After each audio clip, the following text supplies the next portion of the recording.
Hello students, गणतंत्र दिवस की आप सबको हार्दिक शुभेच्छाएं। दोस्तों, आज हम एक नया टॉपिक लेके आपके सामने आए हैं। जैसे कि प्रीवियस टॉपिक्स में आपने what is computer, advantages, disadvantages या लिमिटेशंस कह सकते हैं, इन सब की बात हम लोगों ने प्रीवियस लेक्चर्स में कर रखी है। आज उसी से रिलेटेड एक अगला टॉपिक है हमारा, जिसको हम एग्ज़ाम के पॉइंट ऑफ व्यू से काफ़ी इम्पॉर्टेंट कह सकते हैं, और ये टॉपिक है हमारा जनरेशन ऑफ कंप्यूटर। तो फ्रेंड्स, जनरेशन ऑफ कंप्यूटर की बात करें तो जो हमारा कंप्यूटर है वो टोटल 5 जनरेशन में डिवाइड किया गया है, जो कि बेस्ड है टोटल टेक्नोलॉजिकल इन्हांसमेंट के ऊपर। टेक्नोलॉजी ने किस तरीके से कंप्यूटर को अफेक्ट किया और उससे कंप्यूटर पे क्या क्या प्रभाव आए, इस पॉइंट को कंसर्न करके अगर हम कंप्यूटर के जनरेशन्स की बात करें तो टोटल 5 जनरेशन होते हैं। तो चलिए आइए स्टार्ट करते हैं कि पांचों जनरेशन में क्या खूबियाँ थीं और क्या उसके मायने थे और किस तरीके से उसको हमें एग्ज़ाम में लिखना है। लेकिन फ्रेंड्स, मैं रिक्वेस्ट करूंगा कि जिन्होंने अभी तक मेरे चैनल को सब्सक्राइब नहीं किया है वो प्लीज़ उसको सब्सक्राइब कर लें, और अपने नियर एंड डियर जो भी हैं या जो भी बच्चे इंटरेस्टेड हैं कंप्यूटर फंडामेंटल या अदर चीज़ें कंप्यूटर से रिलेटेड चीज़ों के लिए, उनको ज़रूर शेयर करें इस चैनल को। चलिए फ्रेंड्स, शुरू करते हैं फिर आज का सेशन, जनरेशन ऑफ कंप्यूटर। तो अगर हम इवोल्यूशन ऑफ कंप्यूटर की बात करें तो जो हमारा कंप्यूटर इवोल्यूशन है वो लगभग 16वीं शताब्दी के आसपास से स्टार्ट माना जाता है। तो 16वीं शताब्दी से कंप्यूटर चलते चलते चलते चलते आज हमारे बीच में एक स्मार्ट कंप्यूटर के रूप में हमारी डेली नीड में शामिल हो चुका है।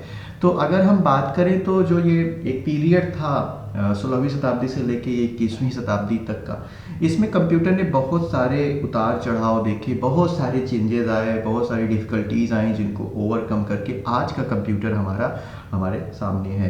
तो अगर हम ओवरऑल टेक्नोलॉजिकल इन्हांसमेंट की बात करें तो एक बहुत बड़े कमरे से लेकर कंप्यूटर आज हमारी पॉकेट तक आ चुका है। तो एक बहुत लंबी जर्नी इन्होंने इस कंप्यूटर ने कवर करी है। तो अगर उस जर्नी की बात करें, टेक्नोलॉजिकल इन्हांसमेंट की बात करें, तो पहला जो जनरेशन है उसे हम फर्स्ट जनरेशन ऑफ कंप्यूटर कहते हैं। तो फर्स्ट जनरेशन ऑफ कंप्यूटर आपका 1940 से 1956 के बीच का जो ड्यूरेशन था उसको फर्स्ट जनरेशन के रूप में क्लासीफाई किया जाता है। फ्रेंड्स, मैं आपको बता दूं कि डेट्स के ऊपर काफ़ी ज़्यादा दिक्कतें हैं। कई लोग कुछ और मानते हैं, कई लोग कुछ और मानते हैं, तो सबका अपना अलग अलग है। तो बहरहाल उस टॉपिक पे हम लोग डिस्कशन नहीं करेंगे। हम लोग मेनली जो क्वालिटीज़ हैं फर्स्ट जनरेशन या अदर जनरेशन की, उन पे बात करेंगे। तो अगर हम फर्स्ट जनरेशन की बात करें तो इमेज आप देख रहे हो, इमेज में देख रहे हो कि कई टर्मिनल्स बने हुए हैं और उन टर्मिनल्स पे कई लोग एक साथ मिलकर काम करते थे, क्योंकि ये कंप्यूटर्स काफ़ी बल्की होते थे। और अगर हम टेक्नोलॉजी की बात करें तो जो फर्स्ट जनरेशन ऑफ कंप्यूटर थे वो वैक्यूम ट्यूब्स का यूज़ किया करते थे। तो अगर हम बात करें वैक्यूम ट्यूब्स की, तो ये इलेक्ट्रॉन इमिटिंग मेटल्स होते थे जो बहुत जल्दी बर्न आउट हो जाते थे, मतलब ये हीट होके ख़राब हो जाते थे।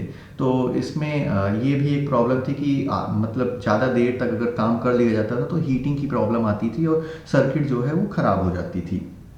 मशीन की साइज़ वो बहुत बड़ी थी और काफ़ी कॉस्टली थे। तो अगर कुछ एग्जांपल्स की बात करें तो यूनिवैक, तो फ्रेंड्स यूनिवैक का फुल फॉर्म काफ़ी इंपॉर्टेंट है, यूनिवर्सल ऑटोमेटिक कंप्यूटर होता था। तो यूनिवैक, इनियैक जिसका फुल फॉर्म है electronic numerical integrator and computer, and एडवैक electronic discrete variable automatic computer. तो ये कुछ कॉमन कंप्यूटर्स थे जो फर्स्ट जनरेशन को बिलोंग करते थे। अगर अब हम बात करें तो इसमें काफ़ी ज़्यादा हीट जनरेट होती थी, तो एयर वेंटिलेशन की काफ़ी ज़रूरत होती थी और बहुत हैवी क्वांटिटी में इलेक्ट्रिसिटी की भी ज़रूरत होती थी। रिलायबल नहीं थे क्योंकि ज़्यादा देर तक काम करने पे सर्किट इनका शॉर्ट हो जाता था, तो ये रिलायबल नहीं थे। और अगर हम बात करें वैक्यूम ट्यूब्स किसने बनाए थे, तो वैक्यूम ट्यूब्स बनाए थे मिस्टर जॉन एब्रोस फ्लेमिंग जी ने बनाए थे, जिन्होंने मतलब ये कंप्यूटेशन की शुरुआत करी थी बाय यूजिंग वैक्यूम ट्यूब्स। और ये जो फर्स्ट जनरेशन का कंप्यूटर था ये पब्लिक के लिए अवेलेबल नहीं था। मोस्टली ये जो है साइंटिफिक पर्पज़ के लिए यूज होता था। और मशीन लैंग्वेज पे ये काम करता था। तो फ्रेंड्स, अगर हम इसके आगे की सेकेंड जनरेशन की बात करें तो ये सेकेंड जनरेशन का कंप्यूटर है। जैसा कि आप इमेज में देख रहे हो, साइज थोड़ा सा रिड्यूस हुआ था कंपैरिजन दैन फर्स्ट जनरेशन। और ये जो है एज अ टेक्नोलॉजी ट्रांजिस्टर्स का यूज़ करते थे। तो ये ट्रांजिस्टर्स आपको दिख रहे होंगे, यहाँ पे कुछ छोटे छोटे ट्रांजिस्टर्स हमने रखे हुए हैं इमेज में। तो ये ट्रांजिस्टर्स होते थे। तो इस तरह के जो सर्किट्स यूज होते थे सेकेंड जनरेशन ऑफ कंप्यूटर में, ये पहले जनरेशन की अपेक्षा थोड़े से तेज थे और रिलायबल भी थे, स्मॉलर थे और पहले जनरेशन से थोड़े से सस्ते भी थे। एंड बेसिकली ये साइंटिफिक और कॉमर्शियल पर्पस के लिए यूज़ होता था। और जनरली जो है ये फोर्ट्रान और कोबोल लैंग्वेजेस को यूज़ करता था। फोर्ट्रान बेसिकली मैथमेटिक्स या फार्मूला ट्रांसलेशन के लिए यूज़ करी जाती थी। एंड कोबोल जो है वो कॉमन बिजनेस ओरिएंटेड लैंग्वेज थी, जो बिजनेस रिलेटेड प्रोसेसिंग के लिए यूज़ करी जाती थी। तो अगर एग्जांपल्स की बात करें तो IBM का 7094, CDC 1604, UNIVAC LARC, Honeywell 400, Mark third कुछ कॉमन कंप्यूटर्स थे जो सेकेंड जनरेशन को बिलोंग करते हैं।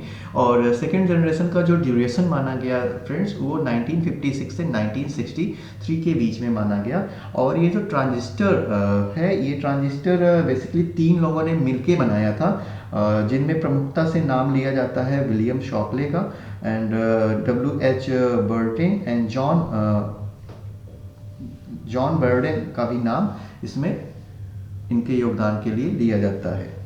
तो ये सेकेंड जनरेशन कंप्यूटर थी। उसके बाद अगर हम बात करें तो थर्ड जनरेशन ऑफ कंप्यूटर आता है, जिसका जो ड्यूरेशन है वो 1964 से 1971 के बीच में माना जाता है। ये मोस्टली आईसीज का यूज़ करते थे। आईसीज एक ऐसा इन्वेंशन था कंप्यूटर फील्ड में जिसने कंप्यूटर को कॉम्पैक्ट होने में काफ़ी हद तक मदद करी।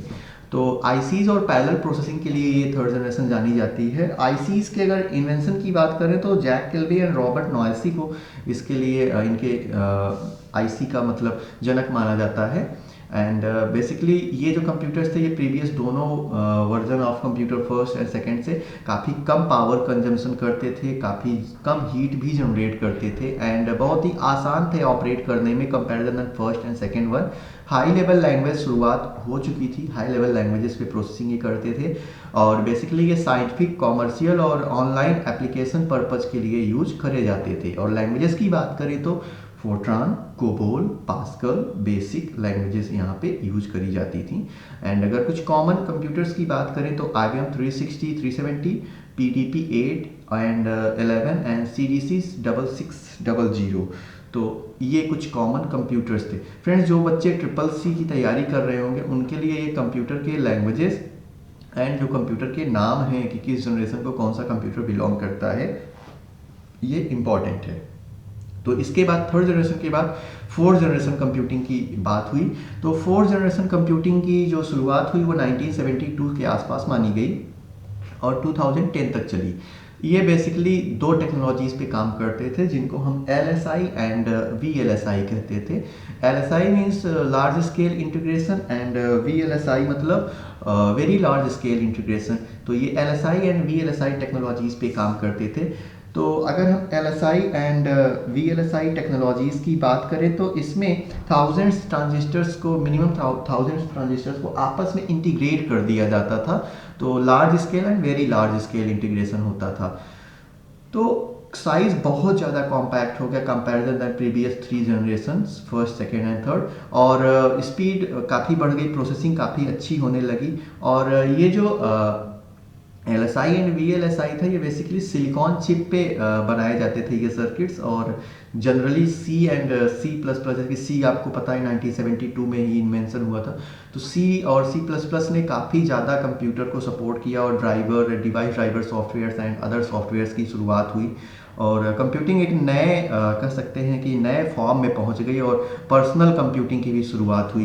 तो ये बेसिकली कंप्यूटर जो थे ये कॉमर्शियल एंड नेटवर्क एप्लीकेशंस के लिए यूज होते थे। और कुछ इंपॉर्टेंट कंप्यूटर्स की बात करें तो VAX 9000 एंड PDP 11 कुछ कॉमन कंप्यूटर्स थे। उसके बाद अगर हम बात करें फिफ्थ जनरेशन ऑफ कंप्यूटर की, तो इसमें आपका ULSI यूज हुआ, जिसको अल्ट्रा लार्ज स्केल इंटीग्रेशन कहते हैं। ये बहुत ज़्यादा हाईली पोर्टेबल थे, मतलब मतलब आपके पाम में भी आ सकते थे, तो बहुत ज़्यादा हाईली पोर्टेबल थे। एंड इंडस्ट्री 4.0 टेक्नोलॉजीज जो भी है, जैसे IoT, big data and other चीज़ें, ब्लॉकचेन, इस तरह की टेक्नोलॉजीज़ पे ये टोटली काम करते हैं। और इसकी जो प्रोग्रामिंग है वो एंड यूज़र के काफ़ी ज़्यादा नियरर है, मतलब just like English type of statements आप यूज़ कर सकते हैं, जैसे आपकी स्क्रिप्टिंग हो गई, आपका ऑब्जेक्ट ओरिएंटेड प्रोग्रामिंग हो गया।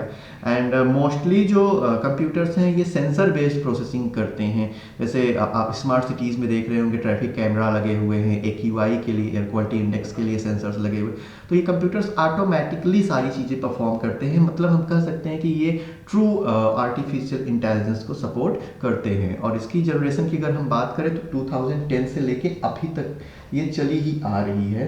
तो ये इसके फिफ्थ जनरेशन ऑफ कंप्यूटिंग है। और अगर हम कंप्यूटर की बात करें तो इसमें आपके बहुत सारे कंप्यूटर्स आ जाते हैं, जैसे IBM के नोटबुक्स हैं, पेंटियम PCs हैं, और परम 10,000 हो गया। एंड अभी जो आप मॉडर्न कंप्यूटिंग यूज कर रहे हैं आइस जनरेशन, वो सारी की सारी आपकी फिफ्थ जनरेशन ऑफ कंप्यूटेशन में आ जाती है।